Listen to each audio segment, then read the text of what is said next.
우리가 알고 있는 제네시스, 유튜브나 그리고 댓글에서 만나는 제네시스라고 해서 보여지는 그러한 네거티브한 면이 전부는 아니다. 프리미엄의 강자가 될 수 있다라고 예측을 해보는 건 어떨까?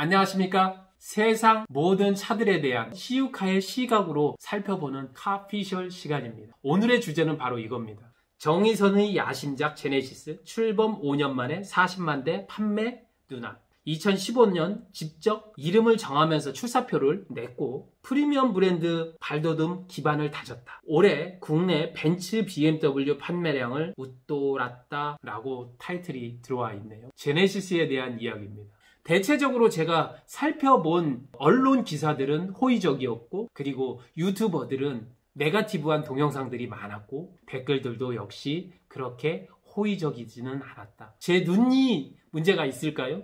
전체적으로 봤었을 때에는 소위 말하는 제네실수라고 이야기를 하는 것, 어떻게 프리미엄 브랜드 벤츠하고 BMW 이런 차들하고 어떻게 비빌 수 있지? 가격으로는 비비네. 근데 성능은 이렇게 말도 안 되는데? 이러한 분위기들이 많은 것 같은데요. 그래서 오늘 카피셜 시간에는 실제로 제네시스에 대해서 한번 팩트체크를 해보자는 거죠. 2015년에 프리미엄 브랜드로 런칭을 했고 2016년에 여러 가지 브랜드를 끌어모아서 제네시스 G80, 그 뒤에 17년도에 G70을 냈고 EQ900 이런 모델들을 끌어모아서 제네시스라는 브랜드로 통합을 해서 판매를 시작했고 프리미엄 브랜드로 본인들이 이야기하는 GV80, G80을 2020년도에 런칭을 하면서 실제적으로는 판매를 시작했다. 그래서 19년도에 판매를 했던 내용과 20년도 신형 모델을 런칭을 하면서 판매를 한 숫자를 보니 19년도에 그 이전에 있던 모델을 가지고 56,800대를 팔았네요. 전체적인 브랜드 점유율은 3점 몇 프로, 가장 최하위였습니다. 2020년도에 전체 판매량을 살펴보면 10만 8천 대 정도로 딱 정확히 2배가 올라갔습니다. 시장 점유율, 브랜드 점유율을 7.7%로 가장 하위에서 3위 브랜드로 올라왔습니다. 유튜브나 댓글에서 이야기를 했던 문제 많은 차, 정말로 가격만 비싼 차라고 이야기를 하기에는 실제로 판매는 너무 많이 됐고 거의 1년이 지난 지금 시점에서도 GV80 같은 거는 중고차 감가율이 10%가 되지 않는 이런 현상을 봤었을 때 어찌 보면 이거는 제네시스 팬덤이라고 보여질 정도로 굉장히 많이 팔고 있는데요. 지금 2021년에 GV70이 나왔고 SUV, 그 다음에 G70이 이어서 나왔죠. 그리고 예정돼 있는 게 EG80이라고 해서 전기차도 라인업으로 지금 예정이 되어 있는데요. 어렵지 않게 시장 점유율 10%까지 올라오겠는데요. 거의 이 정도면 인기차라고 봐도 무방할 텐데 말이죠. 신차 금액이 7천만 원에 평균가 7천만 원에 가까운 G80, GV80의 가격을 놓고 본다면 이건 어마무지한데 말이죠. 19년도까지는 이전에 있었던 모델을 팔았고 그리고 20년부터는 새롭게 런칭된 세대 변경이 되거나 새롭게 출시된 GV80 두 라인업만으로 거의 9만 대 이상을 팔았으니까요. GV70과 G70이 나오는 2021년에는 10만 대는 훌쩍 뛰어넘고 15만 대 가까이 가야 맞는 것 아닌가? 이런 생각이 듭니다. 그러면 G90까지 플러스 된다면 시장 점유율은 거의 10% 가까이 가는 건 어렵지 않을 것 같다라는 생각이 듭니다. 판매에서 프리미엄 라인이 거의 10%를 차지를 했다? 의미 있는 숫자가 아닌가요? 차량이 정말로 문제가 있다. 가격만 비싼 것 아닌가? 이 차를 어디다 갖다가 벤츠 E클래스나 BMW 5 시리즈에 비비냐? 그러면 판매량으로 한번 비벼볼까요? 정말로 프리미엄 브랜드하고 비볐을 때 비벼지는지 19년도에는 G80 22,000대, E클래스 39,000대, 거의 4만 대, 5 시리즈가 19,000대. 점유율로 보면 1.4%, 2.2%, 1.1%였는데 2020년도에 어떻게 되었죠? 판매 대수가 역전됐습니다. 그래서 국산차, 수입차 할 것 없이 전체 순위를 보더라도 8위, 22위, 38위로 완전히 역전됐습니다. 그러면 아마도 이렇게 이야기하실 수 있습니다. 국내에서 현기차라, 현기차 공화국 아니냐. 전체 차량의 8.2대를 현기차가 하는데 그 중에 0.5대는 제네시스가 하는 건데 그래서 그런 것 아니냐. 그럴까요? 프리미엄 브랜드가 아니다. 가격만 프리미엄 브랜드다. 그러면 이렇게 한번 비교를 해볼까요? 우리 타겟 시장인 북미나 유럽에서는 어떻게 보는지 한번 살펴볼까요? 2019년 올해의 자동차로 제네시스 G70을 선정을 했는데 서브 타이틀에 스타 탄생 한국의 신생 럭셔리 브랜드가 과감하게 무대 중앙을 차지했다. 거기에 제네시스의 놀랄만한 사실은 토요타, 닛산, 혼다와 GM 모두가 BMW 3 시리즈의 적당한 경쟁자로 성장하는데 실패한 일을 한국에 있는 제네시스가 해냈다. 3 시리즈하고 비교를 해서 성공적으로 자리에 안착을 했다는 기사를 유명한 자동차 리뷰와 트렌드를 분석하는 모터 트렌드에서 이렇게 이야기를 했다는 사실입니다. 미국에서도 이렇지만 캐나다의 자동차 전문지 오토가이드가 주관한 2019년도 올해의 자동차에 선정이 되기도 했고 자동차 전문 매거진인 카앤드라이버 베스트 10에 선정이 되기도 했습니다. G80은 캘리포니아 오토웨닷컴에서 최고의 럭셔리 자동차로 선정되는 듯 브랜드 인지도를 높이고 있다. 이 얘기는 무슨 말이냐? BMW M2나 머스탱이나 이런 차들하고 비교가 된다 하더라도 절대 꿀리지 않는다 이렇게 나와 있어요. 그러면 미국 말고 한국의 타겟 시장인 유럽에서는 어떨까요? 카와우라고 거기에 저널리스트 맷 왓슨이 G80을 리뷰를 했는데요. 한국에서 온 벤츠 E클래스, 현대의 대담한 신형 제네시스 G80 럭셔리카 왜 E클래스와 비견을 해도 되는지에 대해서 이야기를 했고 이것에 대해서 실제로 현대나 기아차에서 댓글 알바들을 깔고 써야만 나올 반응들이 나왔냐. 제 짧은 영어 실력에도 뭐 알아볼 수 있네요. 원더풀하다, 판타스틱하다, 놀랍다. 이게 한국차 맞냐? E클래스에 비해서 안에 있는 인테리어들은 훨씬 나은. 이게 실제로 G70과 G80에 대해서 평가를 하고 있는 내용입니다. 물론 이 차를 가지고 우리들처럼 도로에서 직접 타보고 테스트해보지는 않았지만 채널의 특성상 약간 튀김을 할 수도 있겠지만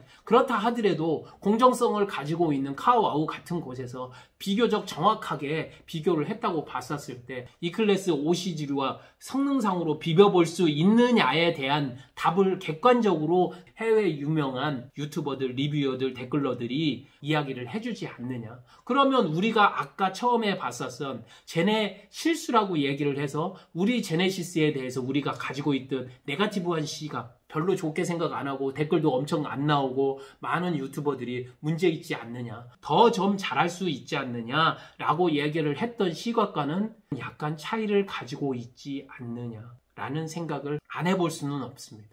이쯤에서 우리가 내부에서 가지고 있는 특히나 우리가 만든 것에 대해서 굉장히 좀 더 엄격한 잣대를 들이대는 많은 유튜버들. 유튜브를 하기 위해서는 그러한 이슈가 되는 논쟁거리를 가지고 우리가 차량에 대해서 보다 더 발전을 할 수 있도록 따끔하게 지적하는 부분이 있을 수 있고 해외에서 보는 시각들은 80년대에 미국에 자기들이 뿌리를 내기 위해서 현대 기아차가 한 전략에 대해서 5년이 지나지 않까지 차량에 엔진에 문제가 있으면 엔진과 미션을 다 바꿔주는 그 미친 짓을 하면서 금융위기가 왔었을 때 오히려 역으로 살아남을 수 있는 기반이 됐고 탑10이 됐다. 그저 그런 브랜드로 남지 않기 위해서 2015년 정의선 회장 이름을 직접 지어가면서 일본의 프리미엄 브랜드 전략을 그대로 벤치마킹해서 제네시스를 만들고 세대를 완전 가르면서 엔진을 다시 만들어 놓고 디자인을 다시 만들어 놓은 그 원년이 2020년이었는데 바로 그 2020년 원년의 제네시스를 점유율 7.7%로 그리고 여타의 프리미엄 브랜드와 경쟁을 해서 1년 만에 역전 현상을 만들어냈고 해외 유수의 자동차 트렌드와 리뷰를 하는 유수의 잡지, 신문, 유튜버들에게서 호평을 이끌어내고 있다. 여기까지는 팩트인 것 같습니다. 제가 볼 때. 우리가 눈여겨보지 않았던 팩트. 그리고 나서 제가 이 기사를 보니까 그럴듯해 보입니다. 베일벗은 GV70 호평 잇따라 잘생겼다. 언론에서는 당연하게 현기 자동차에 좋은 기사를 써주는 건 분명한 것 같습니다. 그런데 아까 그 이야기를 듣기 전과 듣고 난 이후에 바라보니 약간은 시각이 달라진 듯 보여집니다. 다 갖춘 차 GV80 미 사전 계약 2만 대 넘었다. 실제로 런칭을 한 지 1년 만에 미국에서 유럽에서 비벼볼 만한 차로 인정을 해주고 있다. 그래서 사전 예약이 2만 대 정도 나왔다는 기사가 제가 볼 때는 그 전과는 남달라 보입니다. 한 가지 더 재미난 기사도 있네요. 제네시스 미 내구 품질 조사의 1위. 미국처럼 엄격한 기준을 가지고 있는 나라도 없지요. 근데 품질 조사에서 1위, 제네시스 G70 북미 올해의 차 선정. 이러한 기사들은 우리가 가지고 있는 국뽕 기사라기보다는 실제로 있었던 팩트를 그대로 갖다가 소위 말해서 갖다 옮겨둔 그런 기사인데요. 이런 기사들이 좀 달리 보이지 않습니까?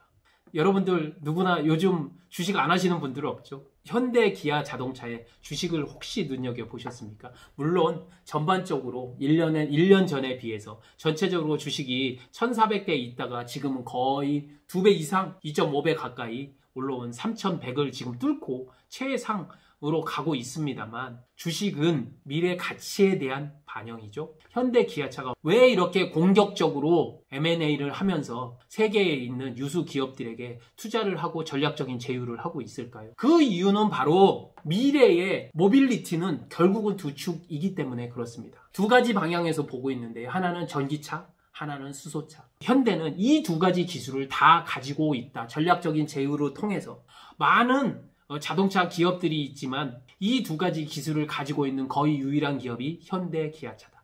다른 한 축은 전장을 바탕으로 한 자율주행에 관련된 부분입니다. 자율주행을 함으로써 새롭게 다가오는 패러다임은 기본적으로 친환경적이고 어떠한 방식으로 이동을 시킬 거고 얼마나 재미나게 이동을 시킬 것인가에 대한 부분으로 시프트 될 것이다. 현대 기아차는 이 부분을 미리 선점하고 미리 준비하기 위해서 그렇게 많은 투자를 한 것이고 이러한 부분들을 해외 유수에 있는 기업들, 해외 유수에 있는 리뷰어들은 제네시스를 통해서 이것들이 이루어진다고 보고 있다는 겁니다.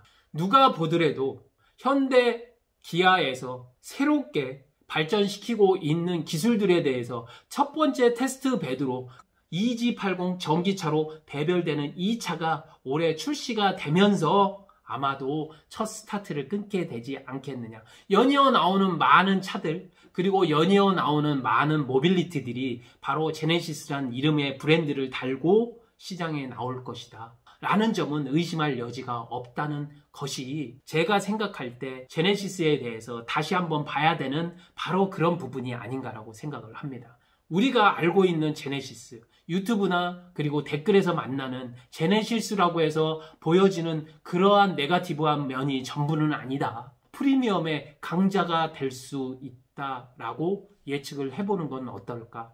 제네시스에 대해서 새로운 시각을 좀 가져보는 건 어떨까? 시육하는 생각을 좀 해봅니다.